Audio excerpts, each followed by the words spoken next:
Olá pessoal, tudo bem? Hoje o tema do nosso vídeo vai tratar do Paris Saint-Germain, dessa mudança de patamar histórico, como a pergunta do vídeo sugere. O Messi vai mudar o patamar do PSG, mas antes de nós falarmos especificamente do PSG, nós vamos tentar, usando exemplos de clubes europeus e clubes brasileiros, para tentar explicar, contextualizar o que seria mudar de patamar, como que essa mudança pode ocorrer, o que seria o patamar em que se encontram esses clubes aos quais eu vou mencionar e o próprio PSG, para daí a gente entender se, como, quando que o Messi ou o próprio PSG vai poder mudar de patamar. Então eu vou começar usando exemplos de dois clubes europeus que são inclusive muito comparados ao PSG, que são colocados aí nesse mesmo balaio, digamos assim. O PSG é fundado no início dos anos 70, mas esses dois clubes, Manchester City e Chelsea, que são clubes muito mais antigos, clubes que remontam lá para a virada do século, né? Do século XIX para o século XX, até aquele momento eram clubes com algumas conquistas, mas nada de grande coisa. Eu diria que, inclusive, o Chelsea, naquele momento, era superior ao Manchester City. O Manchester City realmente é um clube que, durante muito tempo, foi, inclusive, para a terceira divisão, segunda, oscilou, demorou demais a poder engrenar. E só vai engrenar, então, a partir dos anos 2010, né? A gente pode colocar assim. Então, essa virada de chave do Manchester City que aconteceu, Manchester City, pareceu falando o Luxemburgo, né? Essa virada do Manchester City que de fato acontece é somente ali no início da década passada, né? 2010, 2011 é que começa a haver essa mudança de patamar que vem com o título inglês em 2012, que não acontecia desde o início dos anos 70, não vou precisar agora a data, mas coisa de 30 anos aí que eles não ganhavam. Ao passo que o Chelsea, ele é um clube que já tinha algumas conquistas maiores do que o City, né, como eu falei, aqueles 50 anos atrás, que veio a ter, ainda nos anos 90, conquistas importantes, mas para chegar num primeiro patamar, ou para se tornar, para subir de patamar, não vamos nem dizer de primeiro patamar, que eu já vou explicar um pouquinho isso, mas para ver realmente essa mudança de patamar foi um pouco antes do City, meados dos anos 2000, 2004, 2005, que começa a ver essa mudança. Então, o que é essa mudança que aconteceu com os dois? Não é, no caso de nenhum dos dois, ter voltado a ter conquistas de primeira linha. Lembrando que o City, por sinal, ainda não conseguiu ganhar a Champions League, coisa que o Chelsea já fez duas vezes, a última delas em cima do próprio City.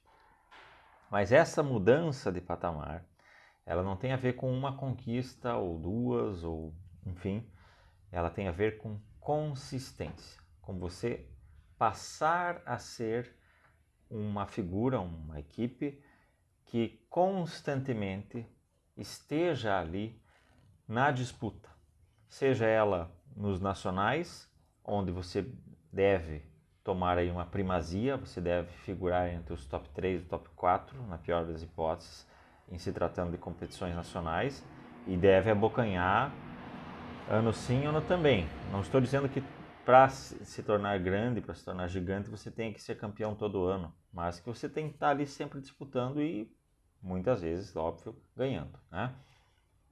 Então essa mudança começa a acontecer com o Chelsea meados da década 2000, 2004 para 2005, ele começa a ganhar os ingleses, começa a figurar em semifinais de Champions League, vai para uma final da Champions League, ganha a Champions de 2012, retorna a outras semifinais. Entre essa primeira semifinal e esse título que eu falei, foram algumas semifinais, semifinal de 2009, final de 2008, semi de 2006, né? Final de 2012, aí outra semi, acho que 2014 talvez, algum desses anos.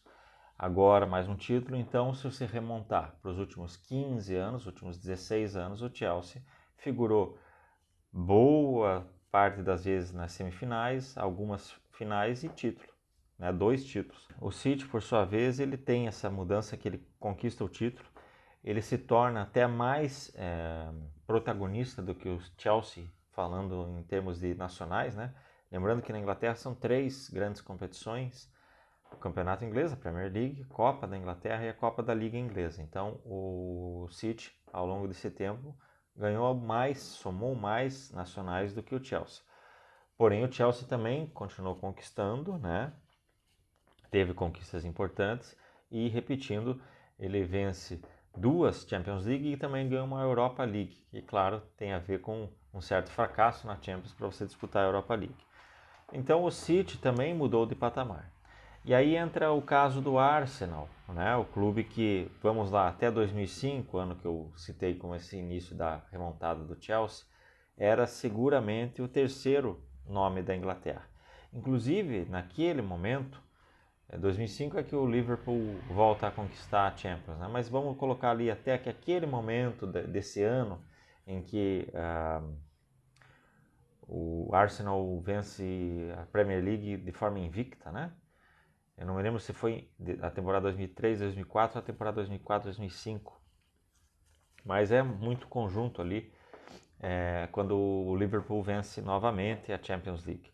Então até aquele momentozinho em que o Liverpool é campeão, inclusive dizia-se, né, que o Arsenal disputava com o Liverpool para ver quem era o principal rival do Manchester United historicamente. Então o Manchester havia despontado de uma certa forma. O Liverpool, que tinha muito mais conquistas lá atrás, vinha numa draga. Só vai conquistar a Premier League no seu formato, né, pós 92, agora, né, 2019, agora 2020, né, 21, 2020, 21 que vem conquistar. Conquistou, né, a Champions League novamente em 2019. Ele só agora que vem conquistar. Então quase 30 anos aí sem conquistar uma Premier League. E o Manchester vinha empilhando e seguiria fazendo mais por mais alguns anos ali essa sequência. Então o Manchester havia se colocado como esse principal clube e o Arsenal estava ali já ombreando e até muitos já questionavam se ele superara o Liverpool. O que acontece desde então? O Manchester permanece conquistando, vence a Champions League 2008, vai para a final de 2009, para a final de 2011, né? E mais outros tantos ingleses, então ele se firma ali nessa posição. O Chelsea e o Manchester City começam a caminhar para chegar nesse patamar que eu falei. O Arsenal vai aos poucos dando uma estagnada. Ele faz a final, né, da Champions 2006, mas desde então ele vem dando uma estagnada. Ele passa a ser estagnado, tanto nas Copas da Inglaterra quanto nas Copas da Liga Inglesa, são poucas conquistas. Então ele baixou o nível na comparação não apenas ao United, o próprio Liverpool que faz essa remontada, e o Chelsea e o Manchester City vêm aí se colocando para disputar com o Arsenal. Hoje eu diria para vocês o seguinte, que o Chelsea é o terceiro maior clube inglês, tá? E o Arsenal está aí perigando a perder para o City. Esse é o cenário que nós temos, mas ainda o City não é maior historicamente do que o Arsenal. E o Chelsea, que está maior, pode deixar de ser se as coisas passarem a mudar daqui para frente também. Né? Então aí a gente começa a chegar no que é essa mudança de patamar. O Liverpool recobrou, e hoje, na verdade, o Liverpool, por um passado histórico muito forte, na verdade se recoloca como a maior força. Mas o que nós temos é United e Liverpool separados, colocados de fato acima desses outros 3. E o Chelsea, o City e o Arsenal nesse bolo ali, nessa questão que vai variar de acordo com os anos, né? Pode variar, mas hoje estaria Chelsea, City e Arsenal nessa sequência. Então, o que nós temos como patamar? Nós temos 2 gigantes, 2 clubes absolutamente históricos na Inglaterra, que são United e Liverpool, e outros 3 clubes muito fortes, que são Chelsea, City e Arsenal. E aí tem os outros que são muito bons, mas esses seriam os 5 maiores, né? Então eu diria assim que são 2 gigantes e 3 grandes, tá? Pegando aí o exemplo da Espanha, eu vou falar em outro momento aí um pouco mais a respeito do Barcelona, mas sobre mudanças de patamar do Barcelona, mas o Barça é um clube que até os anos 50, início dos anos 50, não era o segundo maior da Espanha, não era o terceiro maior da Espanha, e aí até a quarta colocação era era de certa forma dúbia, né? Porque você tinha o Real Madrid, de fato, como principal, você tinha o Bilbao e o Atlético de Madrid ali disputando essa segunda colocação, né? E o Barça, junto com o Valência, vinha numa quarta e ou quinta posições, né? Então o Barça talvez um pouquinho maior, mas mesmo patamar do Valência. Aí a partir dos anos 50 há uma grande mudança, com o principal nome Ladislau Kubala, que faz o Barcelona dar um salto.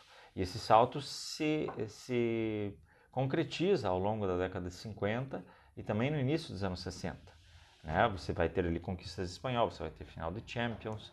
Então há esse salto em que o Barça ele deixa o Valência para trás, ele já começa a ombrear com o Atlético de Madrid. Né? Mas isso não vai haver uma fuga ao longo dessa década de 60 e de 70. O Bilbao seguia sendo o segundo maior clube espanhol. Essa fuga só vai se configurar a partir dos anos 80. Lembrando que o Atlético de Madrid chegou a uma final de 74 da Champions, o Barça chega à final de 86, então ainda ficava ali. Mas é lá nos anos 90, no início dos anos 90, quando Cruyff foi o técnico, ele formou o que era chamado de Dream Team, né, fazendo uma alusão à NBA, aquele timaço que veio a ter o Romário na sequência, mas tinha Stoichkov, Michael Laudrup e outros grandes jogadores. Foi tetracampeão espanhol, campeão da Champions e uma vez vice da Champions apenas nesse recorte de 91 a 94. E coincide com a lei de Bosman quando, por fim, o Atlético de Bilbao cai mesmo de patamar. A gente pode dizer que a partir da metade dos anos 80 o Barça começou a chegar para dar essa cotovelada e tirar o Bilbao, mas ainda estava meio dúbio, é só nesse início dos anos 90 e que vai se confirmar, se ratificar a partir de 95, que o Barça se torna o segundo clube espanhol. E aí, posteriormente, com os vários craques brasileiros e depois chegando com o Messi, é que vai haver uma mudança de patamar na qual, num dado momento, o Barcelona não chegou a superar o Real Madrid, mas a gente podia dizer que estava ali meio que uma coisa histórica quase que ombreada. O Real Madrid um pouco à frente, mas muito próximos os dois. E agora, nesses últimos 6 anos aí, a gente pode afirmar que o Real Madrid desgarrou, de modo que o Real Madrid está isoladamente como o maior da Espanha, o Barça isoladamente como o segundo maior da Espanha, e aí você tem os 4 sequenciais, o Atlético de Madrid, o Valência, o Sevilha e o Bilbao, ali meio que no bolo histórico, né? Então você pesando os vários fatores, o Atlético de Madrid é terceiro, mas esses outros 3 também tem vários fatores, vários aspectos que os coloca ali. Então nós temos 6 clubes muito importantes na Espanha, dos quais 3 têm um destaque maior, mas gigante mesmo é de fato o Real Madrid, respeitando aquilo que eu falei na questão da Inglaterra. Então a gente faz essa analogia aí. Falando agora de Brasil um pouquinho, né, para dar alguns exemplos. Hoje, nesse momento que nós falamos, vamos dizer aí que dos últimos 3 anos, né, de 2019 para cá.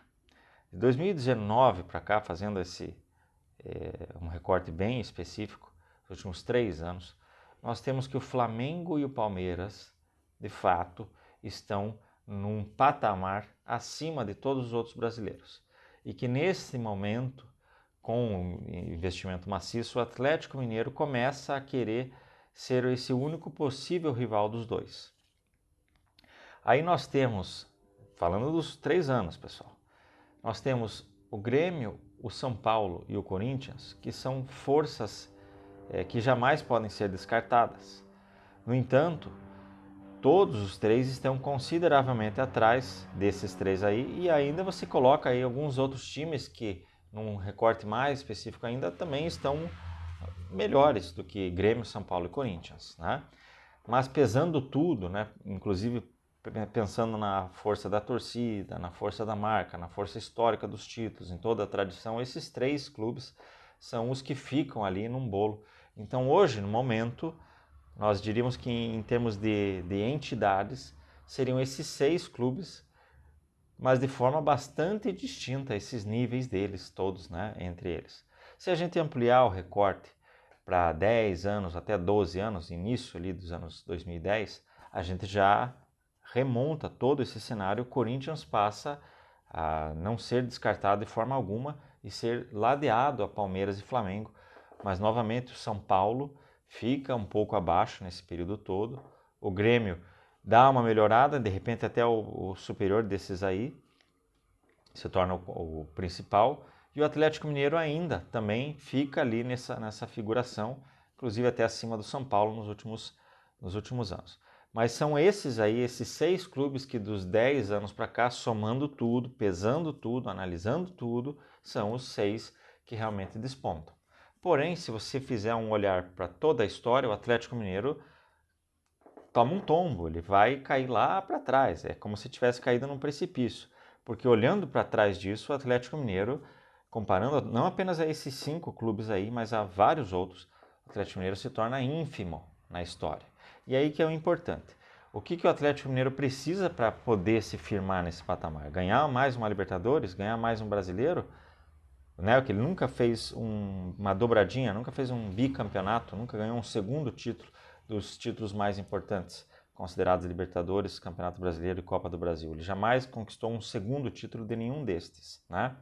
Então o que ele precisa? Ganhar isso sim, com certeza, mas ele precisa de uma consistência, ele precisa passar, não apenas a conquistar uma vez, mais uma vez, mas de repente mais uma terceira vez, e figurar, passar a figurar todo ano, a gente olhar para o Campeonato Brasileiro, para a Libertadores, Copa do Brasil e dizer o nome do Atlético Mineiro entre esses aí, entre esses que estão lá. Não dá para descartar o Atlético Mineiro por causa disso, disso e disso.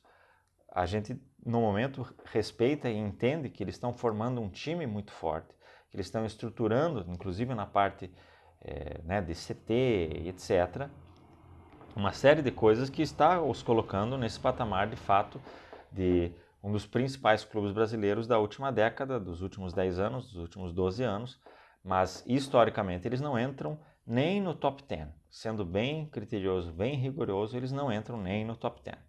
Porém, nós temos aí outros 2 casos de clubes que muito maiores historicamente do que o Atlético Mineiro, acho que Ponto Pacífico, esses 2 nomes que eu vou citar, mas que vem um deles há um bom tempo, há mais de uma década, e o outro recente, mas com uma queda ainda mais aguda, que vai nos fazer pensar se esses 2 clubes merecem, a partir de agora, a partir dos próximos anos, serem colocados entre os grandes, assim como o Atlético Mineiro está querendo chegar lá. Falo de Vasco e de Cruzeiro.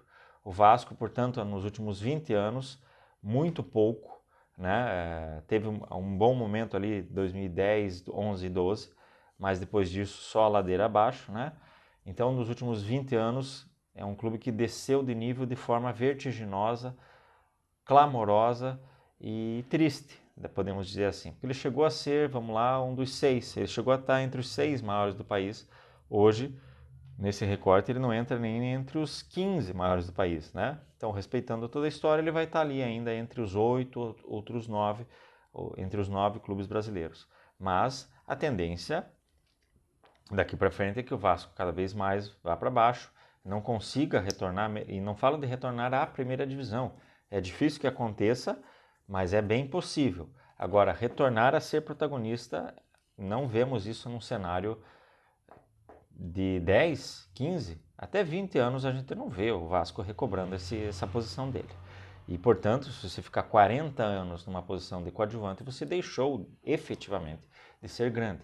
O Cruzeiro, como eu falei, é uma queda mais acentuada, mais aguda, mais gritante, porém ainda é pouco tempo. E as conquistas que eles tiveram, até inclusive muito recentes, ainda os colocam como um clube grande que está numa fase horrorosa, né? Mas, de novo, é um clube que conquistou um bicampeonato de Copa do Brasil 17 e 18, um bicampeonato brasileiro 13 e 14, que tem 3 títulos nos pontos corridos, que é o maior campeão da Copa do Brasil, que venceu o brasileiro em todos os seus formatos, se assim nós pudermos chamá-lo, né? O campeonato não venceu no segundo formato, na verdade, né? Mas ganhou a Taça Brasil e ganhou os pontos corridos.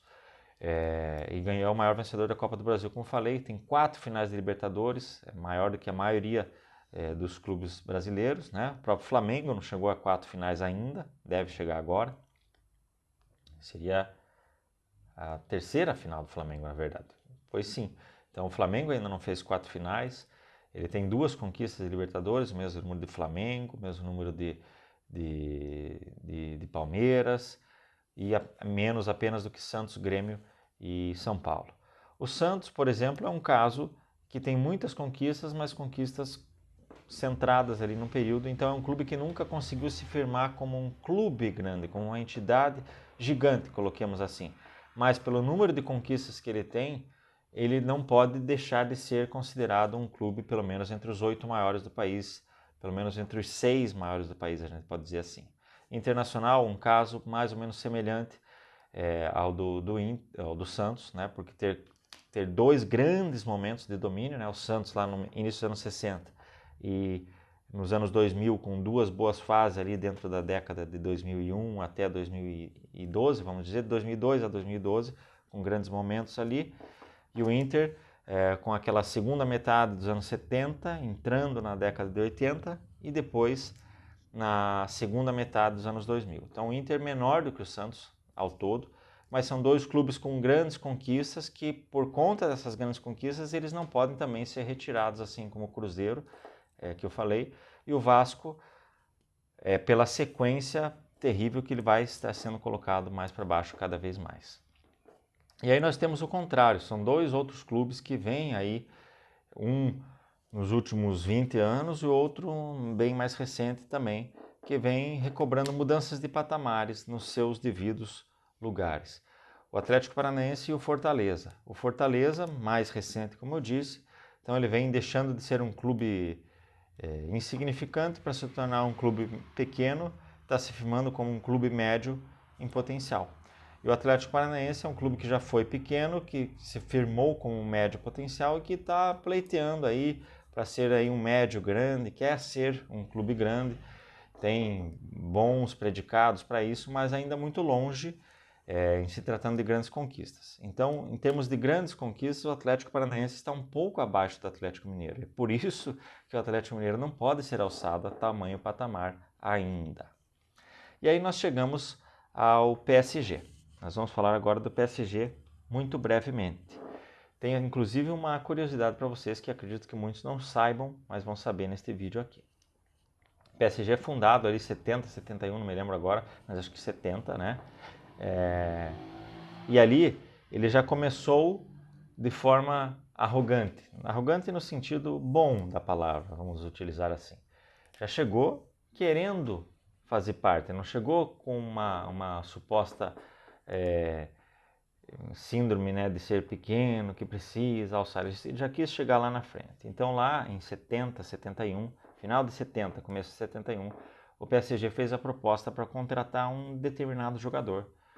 Houve viagens do seu presidente para visitar esse jogador no seu país, houve reuniões de fato, houve propostas efetivas, houve um aceno deste jogador, mas a partir dali uma sequência de situações, inclusive um terceiro clube envolvido nessa situação, que já tinha, digamos assim, uma preferência, acabou evitando que este jogador fosse para o PSG. E caso este jogador tivesse ido para o PSG naquele momento, possivelmente o PSG já teria dado um salto muito maior do que conseguiu dar ao longo da sua história. Esse jogador chamava-se Edson Arantes do Nascimento, o Pelé. O presidente do PSG veio para o Brasil, houve esse contato, houve essa tentativa de contrato, mas dizem inclusive que a questão do Cosmos, que já havia acenado, tinha uma espécie de um pré-contrato. Entre outras razões possíveis, a gente não sabe exatamente o porquê, mas o fato é que não aconteceu. A frase do presidente, inclusive, foi que ele estava vindo para cá para trazer mais uma Torre Eiffel para a França. É isso que o Pelé é, ele é uma Torre Eiffel do futebol e é isso que o PSG poderia ter se tornado já lá, mas não conseguiu, esse é o fato. Então, ao longo dos anos 70, 80, o PSG é mero figurante. Ele conquista um campeonato francês, salvo engano, nos anos 80, mas mero figurante. Aí ele dá um bom salto, um salto importante, que tem também um brasileiro como nome principal, que é o nome do Raí. Ele é campeão francês 93, 94, e aí ele passa a ser esse clube médio que estava disputando, querendo se tornar grande, né? Então ele faz, por exemplo, uma final da UEFA Cup, Winners' Cup, em 1997, contra o Barcelona, do Ronaldo, né? O Ronaldo faz o gol de pênalti na final, 1-0 para o Barcelona. Então o PSG fica nesse período entre 93 até a primeira década dos anos 2000, né, de 93 até 2008, 2009, 2010, como esse clube importante, clube reconhecido, mas que longe de disputar para ser o maior clube francês. É importante também nós salientarmos que na França nós tivemos de fato períodos de domínios específicos de clubes e que tais clubes não são hoje os mais dominantes, como o Nice, como o Reims, que era o clube, por exemplo, do Just Fontaine, gigantesco jogador. Aí você teve o Olympique de Marseille, um período dominante. Aí você teve aquele momento do Lyon, né, que foi heptacampeão consecutivo com o Juninho, mas nós não tivemos nenhum se firmando, história, torcida, patrimônio, todos os aspectos se firmando como esse clube mais gigantesco da França. Nós temos ali um bolo meio, não é claro, por exemplo, como na Itália, que você tem a Juve e os dois milaneses ali bem acima, não é como na Espanha, que você tem o Real, o Barça e o Atlético de Madrid ali, não é como na Inglaterra, que você tem o Liverpool e o Manchester. Na França é, de fato, o que diz muito sobre o futebol francês também. O PSG consegue uma mudança de patamar importante quando vem o Ibrahimovic. Então ele teve uma segunda mudança de patamar. E essa segunda mudança de patamar, o Neymar vem a ser o principal nome nessa sequência, mas ainda não chegou a recobrar, se tornar o maior clube francês indiscutivelmente e tampouco ser o protagonista da Europa. Isso pode acontecer agora com o Messi? Sim, mas não é ganhar a próxima Champions que vai fazer essa mudança. A nossa imprensa aqui fala muito, o Messi vai mudar o PSG de patamar, quando o Neymar foi, esse era o objetivo, mas isso só vai acontecer se há mais anos ainda por vir o PSG siga dominando na França, siga não necessariamente sendo campeão de todos os torneios, os dois principais torneios nacionais, mas siga ganhando de forma consistente, chegando de forma consistente ali. Né? Nós tivemos o Mônaco com um bom momento, esqueci de citar o Mônaco, então na França é mais embolada a situação. Então para que o PSG mude de patamar, eu acredito que não vai ser nem apenas com o Messi, porque ele deve se aposentar aí nos próximos 3 anos, digamos assim, pelo menos sair do PSG. Então vai ser que após a saída do Messi, a saída do Neymar, o PSG siga conquistando e siga protagonizando na Europa, siga chegando em semifinais e em finais da Champions e siga dominando em casa. Aí sim ele terá mudado de patamar. Beleza, pessoal? Um abraço a todos.